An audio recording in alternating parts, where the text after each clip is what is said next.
Hello, my name is Decca Knight and this is Star City Family. We are back for our second video in this parenting series. I am a parent of a 15-year-old. I can't believe that. He is in high school now, and I'm also a licensed professional counselor. I've been working here in the Valley for about 2 decades, working with families and teaching parenting classes. So this is a topic that's really, really important to me, and I am really thrilled to be here with my friend Ryan. Hi everybody, my name is Ryan Bell, parent of 5. Excited to be here with you guys as well, and looking forward to us being able to share some great and awesome information that we hope you'll be able to take home and use. Mm-hmm. And Ryan is also a brand new father, 8 weeks old now? Yes. Your littlest one, yeah. Yes, 8 weeks old with one getting ready to turn 2. With one, so he's looking really rested, much more rested than I looked at when my son was 8 weeks old. So we said this in our last video, and we want to say it again, that parenting is the hardest job that there is, and that we all mess up as parents sometimes. We just wanted to offer advice and experience from what we've done with our families and what we've learned from other parents, and just get that advice out into the community so that we can all support each other and grow as parents. Yeah, absolutely. I think what you just shared is very key, right? We hope that everybody uses this opportunity as a license to grow and learn, understanding that nobody's gonna get it right the first time, the second time, or even the third time, and it's all a journey. Maybe not the 50th time, right, to be honest. So, and also I was thinking about this earlier today. I was having a discussion with some parents. It's like you have to relearn parenting at every stage, right? Like, so the parenting that you're doing at 8 weeks is different than parenting you're doing at 2 years, different than parenting that you do at 10 years of age, different than parenting that I'm doing with my 15-year-old. So it's an ever-evolving kind of process. What we're going to talk about today, though, is some of the things that kind of come up pretty commonly in parenting courses and parenting discussions. And we want to start out with a discussion on the differences between discipline and consequences and punishment. A lot of times people kind of perceive those things to be the same, but there's actually a lot of differences, especially between punishment, okay, and discipline. So what are some things that you kind of see as differences between those, Ryan? For me, I think that the differences between discipline and punishment, or that opportunity for discipline, there are some clear expectations, right? You know, there are some clear boundaries set with this is our standard. This is how you are supposed to behave and operate within a particular context, right? And discipline also, I think, allows for some opportunity for grace, right? Punishment, on the other hand, I think is an opportunity that we as parents sometimes use as a license to do discipline the wrong way, or what we feel is discipline, right? We're looking for the opportunities to punish you rather than maybe looking for the opportunities for us to assist you as parents. Right. And I agree with that. And I think a lot of the punishment, especially, a lot of our emotions come into it. Right. A lot of times we end up punishing as a parent when we're frustrated, when we're angry, when we're agitated, and we may not punish the next day for the same behavior. Right. So a lot of times that punishment has to do with how we're feeling. Are we triggered by our kids' behavior? Are we in public and there are other people around and we feel like we have to save face or something like that? So punishment, I think, it has a lot to do with our own behavior. As where discipline, really, if you're to look at the definition, it means to teach, right? I want to teach you to do something differently. As where punishment is, I want you to stop this behavior now. And there's not that teaching component. And you know as an educator that teaching component is key. Yeah, absolutely. If we don't teach a child how to do something differently, they're going to continue to do that same behavior. Yeah. And even in moments asking yourself, like you said, what the context is, right? I find myself, you know, I still have a 2-month-old and a 2-year-old, so my sleep is very precious to me at this point in time in my life, right? And at night, when my 2-year-old wakes up and it's 1 o'clock in the morning and I'm frustrated and I'm sleepy and I'm tired and I just want her to go back to sleep, what consequences and discipline look like for her in that particular moment, right? So I even have to understand for myself, how are you feeling? What is the context of the situation? Telling myself, Ryan, you may need to pull back a little bit because you're tired, you're frustrated, and she's not doing anything but other than wanting to be with her dad right now, right? So absolutely 100%, I think we have to take into context the full picture as we're deciding what type of discipline we need to dole out. 100%. And with the consequences too, you know, consequences can be part of that discipline, right? And there are natural consequences, there are logical consequences. We're going to talk a little bit about that more. But, you know, punishment, I think a lot of times parents will tell me, well, Decca, they stopped the behavior. I spanked them, so they stopped the behavior. I yelled at them, so they stopped the behavior. The punishment was effective. And a lot of times we get into this mode of thinking punishment is effective because it stops the behavior immediately, which it does. But are they going to do it again? Yeah. Are they going to do that same behavior again if you haven't taught them how to be different? Right.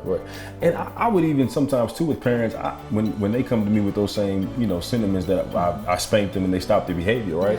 Sometimes they don't. I know kids who would continue the behavior right through a spanking. Right? So what exactly have you taught them? My 2-year-old, for example, is one of those babies, right? Yes. If there's something in which she has made her mind up to do, even underneath the threat of a whipping, she will continue to do those things. And so I have to ask myself, is that the best route to go? Because not only am I now causing physical harm, but maybe some emotional harm to her as well, right? So 100%, we have to look at ways to give better consequences, because consequences, I think, are necessary, right? Yes, 100%. But they have to be appropriate, and they have to be consequences within love. Yeah. And that's what you're talking about there is kind of like mindful parenting, I think. Yeah. And mindful parenting is being like mindful of what's going on with me internally as the parent. What's going on right now in this situation? It's the middle of the night. I'm agitated. I'm tired, right? And so maybe I do want to punish, right? So I think that mindful parenting and taking that deep breath and what we call a mindful pause as a parent to say, hey, let me check in with myself right now. Am I the best version of myself? And all of us are not the best version of ourselves all the time as parents. That's why we all mess up. Right, absolutely, 100%. Yeah. Spanking is part of many families, as many adults were spanked as children.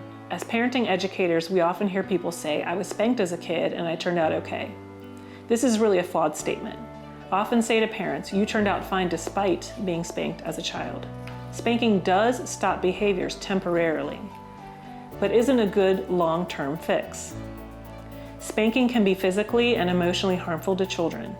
Physically, spanking can cause pain and bruising, and in extreme cases, it can lead to injuries, such as broken bones or internal bleeding. Emotionally, spanking can cause feelings of fear, anxiety, and shame, and can lead to long-term behavioral and mental health problems. According to research studies, spanking has been linked with an increased risk of aggression, antisocial behavior, and mental health problems in children. For example, studies have found that physical punishment, including spanking, is associated with increased aggression, antisocial behavior in children. Children who are spanked are also more likely to develop mental health problems, including depression and anxiety.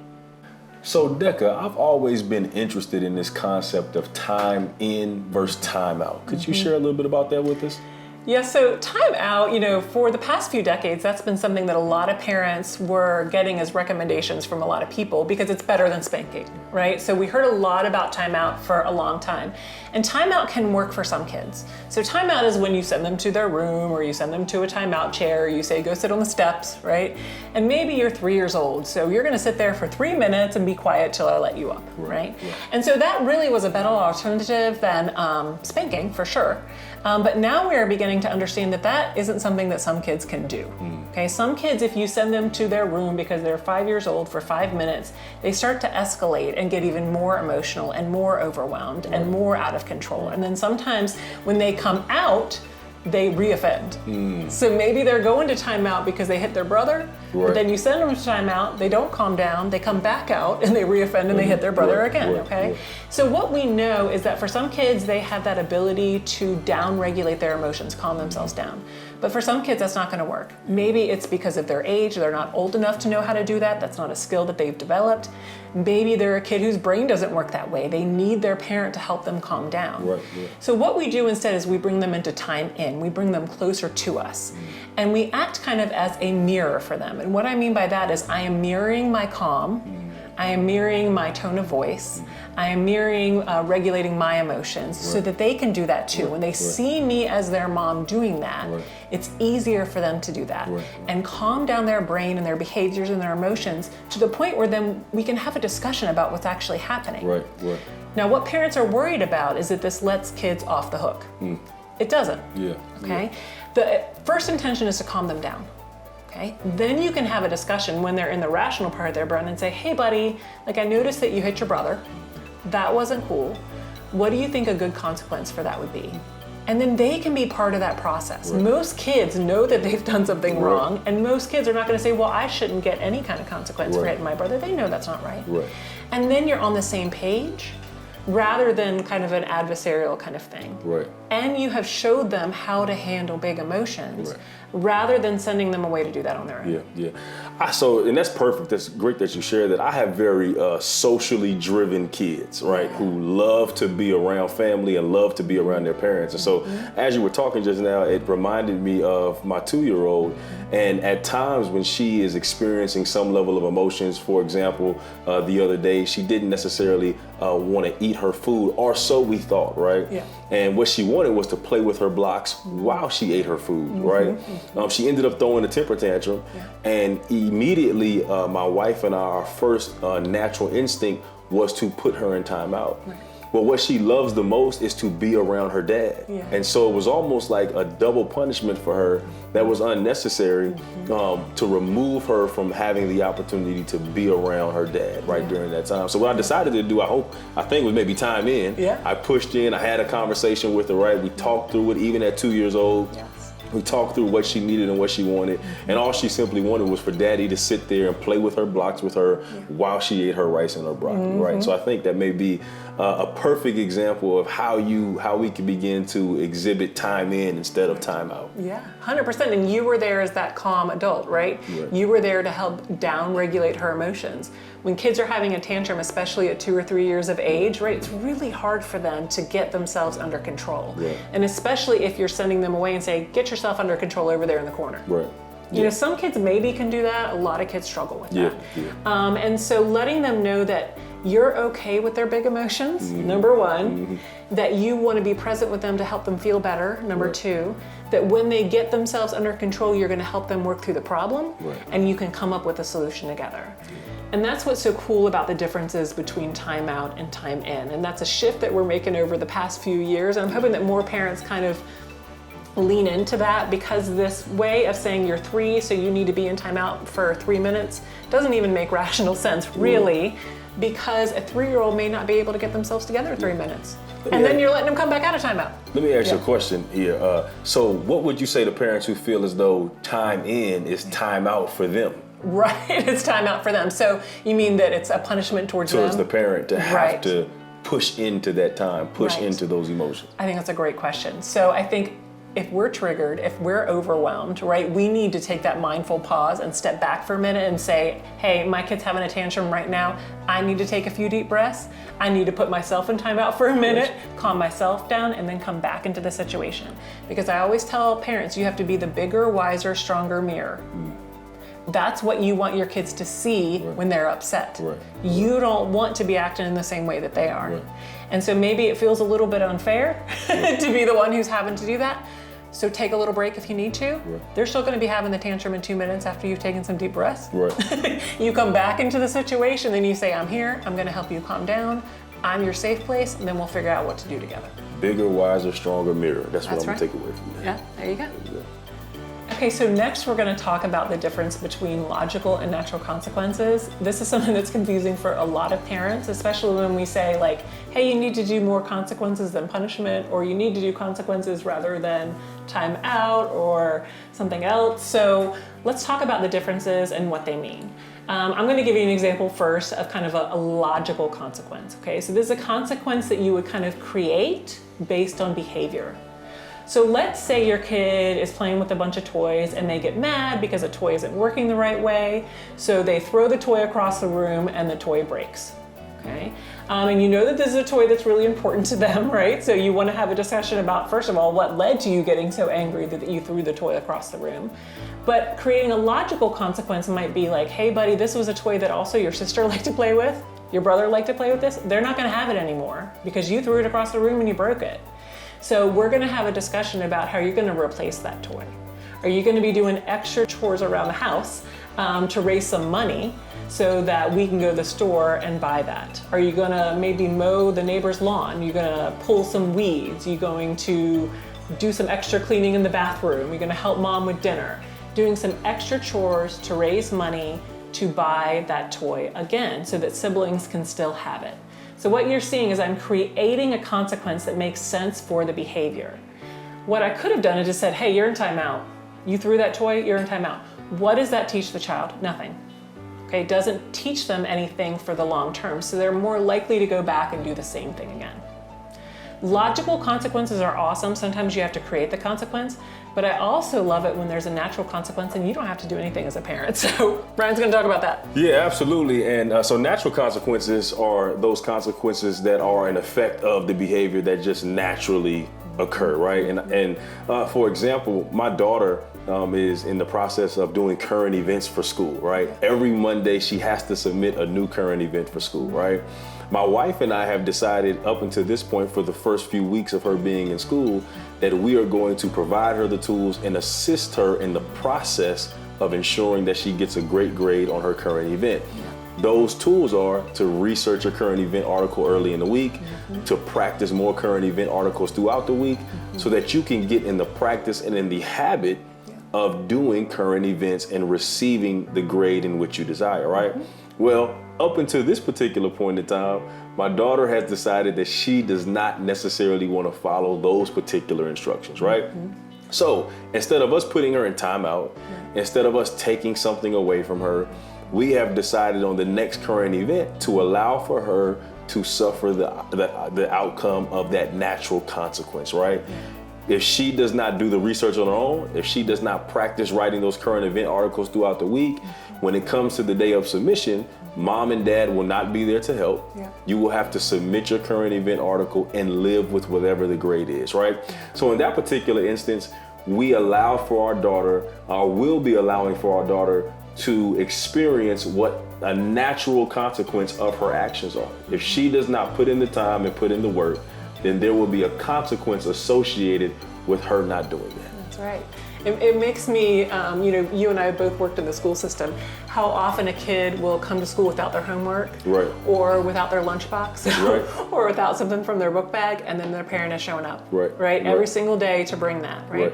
And what is that teaching the kid? That's teaching the kid that I'm always going to get rescued. Right. So why am I even going to put the thought into bringing that to school on my own when I know my mom's going to do it for me, my dad's going to do it for me?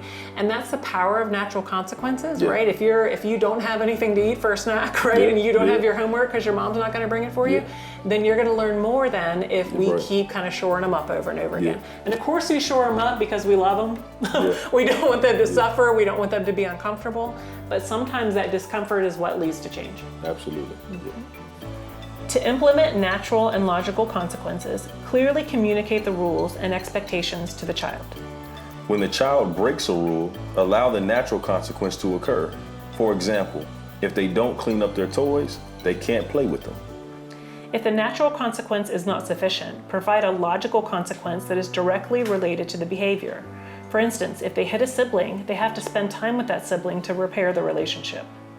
Avoid using punishment, such as spanking, as this does not teach the child how to correct their behavior. Be consistent and fair in enforcing consequences. It's important to remember that the goal is to teach the child responsibility and problem solving rather than punishment. Emotion coaching is a parenting style that involves helping children understand and manage their emotions. To use emotion coaching with a child, follow these steps. 1. Notice and label the child's emotions. Help the child identify what they are feeling by naming the emotion. This can be done through verbal communication or through nonverbal cues such as facial expressions or body language. 2. Validate the child's feelings. Acknowledge that the child's feelings are normal and understandable in the given situation. 3. Help the child understand the link between their feelings and behavior. Explain how the child's emotions may be influencing their behavior and help them to understand how their behavior may be impacting others. 4. Help the child come up with a plan for managing their emotions. Discuss different strategies for managing emotions, such as counting to 10, taking deep breaths, or talking about their feelings with someone. 5. Encourage the child to problem solve. Help the child come up with possible solutions to the situation that is causing them to feel a certain emotion. 6. Show empathy and understanding. Be supportive and understanding of the child's feelings and avoid judging or criticizing them. 7. It's important to remember that the child's age, ability, and maturity will affect how they understand and process emotions. So it's important to adjust the way you communicate and the strategies you use. So Decca, one thing that has become, I think, a new thing or something that has been interesting to me here recently is this idea of talking to your child, right? Having a conversation with your child. Could you talk a little bit about that? Well, I think it's really hard for a lot of parents to have conversations with their children, especially around their children's behavior. A lot of parents just want to say, this is the way it's going to be, and that's it, right? But what we know is if we want our child, again, to learn from their behavior, we have to have conversations about the behavior. And that's what I love about family meetings, right? Is having discussions with your child. Maybe you do it after dinner, maybe you do it once a week, and you say, hey, I've noticed that this is happening. This is what I want to go differently. What do you think about that? How do you think you handle that? And there's a couple ways that we can do that to really open up that conversation. Unfortunately, what happens with a lot of familial conversations is we start out on the defense, right? Or on the attack, right? We come in and we say to our kids like, well, you did this the other day. Do you remember that? And that doesn't open up conversation. So maybe it sounds something like, hey, buddy, do you remember the other day when something happened and we were all kind of not getting along? Do you remember what happened? Like, tell me about that, right? And then they can give you their feedback. It's so interesting during these conversations because a lot of times what you'll end up hearing is the kid is saying like, hey, I had a really tough day at school. School was hard, my friends were not being nice, and man, I came home and I was in some kind of mood and I yelled at my sister, right? And I didn't even know that, right? If I hadn't opened up that conversation and given the kids some time to really process after the event. So you want to open up the conversation by allowing them to tell you what was happening, and then have a conversation about what you think would be a good consequence or what you think would be a good follow-up for that behavior. And then say, what do you think? Like, do you think that that's a reasonable thing? And 9 times out of 10, kids are going to be pretty reasonable. They're not going to say, I don't think I should have a consequence for that at all, Mom, right? So a lot of times they're pretty reasonable with that. And then you can have that conversation around, so how long do you think that consequence should be? Like, if you think you shouldn't have technology for, a while, what does that look like? Is that for a few days? Is that for a week? So having them be part of the conversation allows them to come to you in the future when they're struggling, because they don't think that it's just going to be a consequence that's just doled out and they have no say-so. When kids feel that they have a say-so, then they're much more likely to get your input when they're struggling than when you just deliver something and they don't have any input.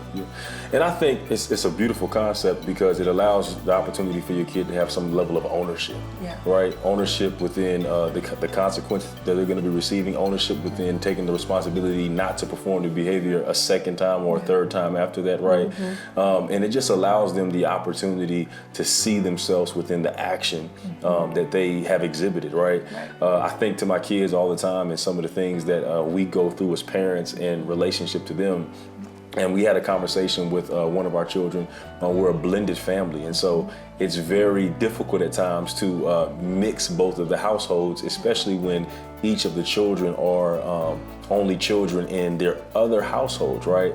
And so my son was having a very difficult time when he would come in and have to share his dad, right? And he was exhibiting some behaviors that we were looking at like, hey man, what exactly is going on? Why are you treating your siblings this way, right? And we sat down and we had a conversation with him, and he was able to articulate and share with us, hey, when I come here with you, Dad, this is the time that I have with you. And it is difficult for me at times to share you with my siblings because this is the only time that I have with you, right? And so in doing that, we were able to work out a schedule and make sure that we carved out time that is just father-son time, right? It's just me with my boy, and we're able to go out and experience our own time together, right? We would have never been able to get to that particular place if we didn't just sit down and have that conversation with him. If we just doled out some level of punishment to him, he may have continued to exhibit those behaviors. They may have escalated. Instead, we were able to sort of corral it and bring it in simply by having a conversation with him. Yeah, and I love that because you kind of set the stage for him to be able to come to you in the future and say like, hey Dad, there's something else I'm struggling with right now. And I think it's so beautiful to have those conversations, and then at the end as the parent, summarize it, do that reflective listening and say, so what I've heard from you, son, is that when you come here, this happens, it feels different to you, it's different than what we've done before, this is what we're gonna do differently, is this something that we can agree on together? And then having those mutual family agreements going forward and knowing how to handle things collectively rather than individually, I think is a really beautiful thing. And we even need it as adults, right? How many times have we been in a conversation or we've done something or said something to somebody and wish we had the opportunity an hour later, the next day to say, hey, I apologize, I was going through something. Would you forgive me? I was experiencing something that didn't have anything to do with you, and I took it out on you by accident, right? And so I think it's a beautiful concept to be able to allow that same level of grace to our children to be able to have those conversations with us. And it doesn't mean, to any of you parents out there, it doesn't mean that you're any less in control. No. It doesn't mean that you're any less of a parent if you decide to do things a different way than how it was done with you. 100%. And I think what we've learned over the years of looking at different parenting styles, so we've gone from authoritative drill sergeant, right? And then we had a lot of parents, decades ago that were more of the permissive parent, like you do whatever you want, right? And because it was the opposite of authoritarian. Then we went to permissive, and now we're coming to the middle, right? That we want to provide those structures and limits, but we want to do it in a nurturing way, and we can do both as parents, which is really wonderful. Well, Decca, this has been another great conversation in the edition of Star City Families. We want to thank each and every one of you for taking the opportunity to join us here today. Some key takeaways we would like for you to have from this video. Remember, give yourself grace as parents to not get it perfect the first time around, and provide the opportunity for you to have conversations with your children. Talk to them about their emotions, talk to them about what they're going through, and be there for them as a support system. And we talked too that there was that one phrase that we wanted to reiterate: be the bigger, wiser, stronger, kinder mirror. When you want to mirror the emotions and the behaviors and the presence and the tone of voice that you want your children to have. Our children look to us as models. They model our behaviors, they model our emotions. You might have noticed that when you get really agitated, your children do too, right? So put yourself in timeout if you need to. Take a few deep breaths, come back to the situation, and be that bigger, wiser, stronger, kinder mirror. So thank you guys for joining us today, and we'll see you next time.